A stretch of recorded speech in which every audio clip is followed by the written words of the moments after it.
Had a very long couple of days with 2 funerals yesterday and a wedding.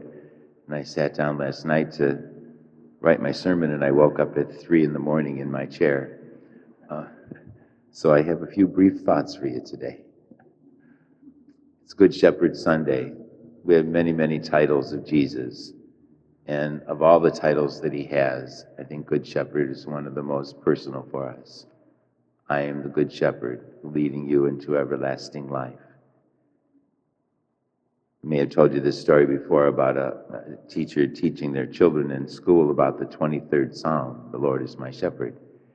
And she asked if any of them had memorized that psalm.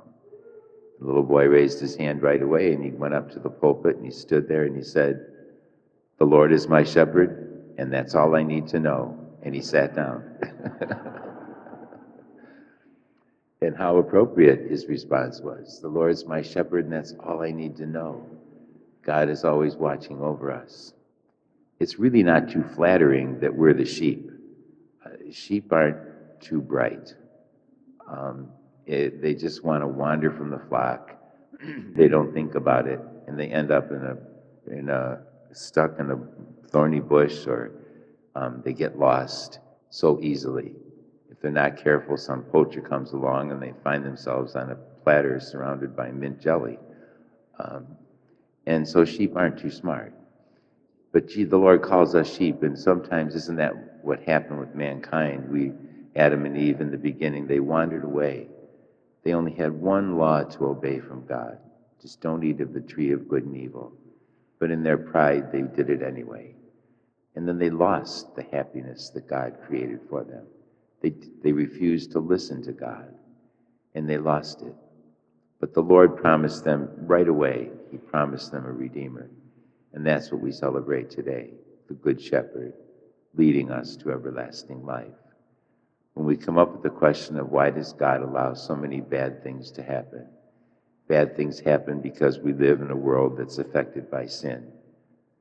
But the Lord is with us, and he's not leading us to a paradise in this world, but paradise in the next world.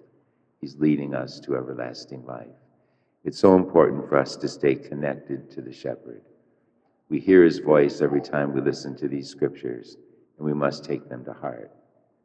The shepherds of the church today are the Pope, the bishops, the priests, but the shepherds need to listen to the sheep as well.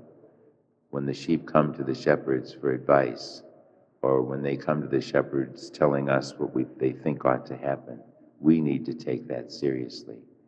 Today is Vocation Sunday, to pray for vocations to the priesthood, diaconate, and religious life.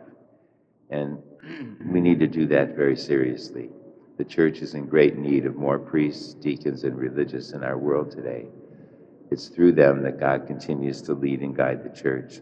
And so keep that in your prayers today and always. I'm convinced there's several young men and women in our parish who are being called to serve in the church as religious and as priests and as deacons. And they need to hear that call and to respond to it.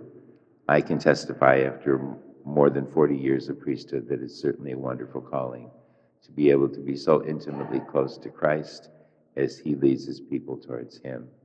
So on this Good Shepherd Sunday, we thank God for the gift of the Good Shepherd, who's always there watching over us, protecting us, leading and guiding us. We only have to daily in our prayers listen to his voice.